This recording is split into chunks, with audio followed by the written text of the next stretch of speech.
কি গো মা, তোর মা কি করছো? হ্যাঁ গো দিদি, এসো এসো এসো, বসো। তোমার বোনের বিয়ে কেমন কাটলো গো? কেমন খেলে বোনের বিয়ে? সে ভালো হয়েছে। বলছি দিদি, তুমি একটু বসবে? মান্তু না স্নানে গেছে। ওর মান্তুর বাবা না ওই পয়সার ব্যাগটা নিয়ে যেতে ভুলে গেছে। আমি একটু ওকে দিয়ে আসছি। মান্তু স্নান করে বেরোলে তুমি একটু বলবে যে ওর খাবারটা আমি টেবিলে চাপা দিয়ে রেখে। আচ্ছা ঠিক আছে, তুমি কোনো চিন্তা করো না, আমি মান্তু বেরোলে বলে দেবো। যাও গিয়ে তুমি দিয়ে এসো না।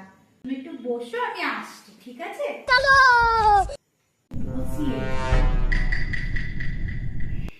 A few moments later.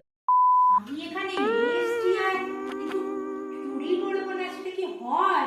আমার জিভটা আর ঠোঁটটা কেমন লকলক করে। দেখি তো এখানে মান্তুর কি খাবার চাপা রেখে দিয়ে গেছে।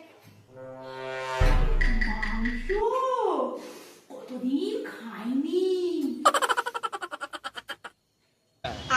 দেখি সেজে গেল না, তুমি আমার মাংসটা এটো করে খাচ্ছ? আরে বাবা, তোর মাংস আমি খাইনি। তোর মা এত ভালো রান্না করে, এত সুন্দর গন্ধটা একটু শুকছিলাম। তোর মাংস আমি খাইনি বাবা, নে তোর মাংস তুই খা, আমি চললাম। No, no, no, no.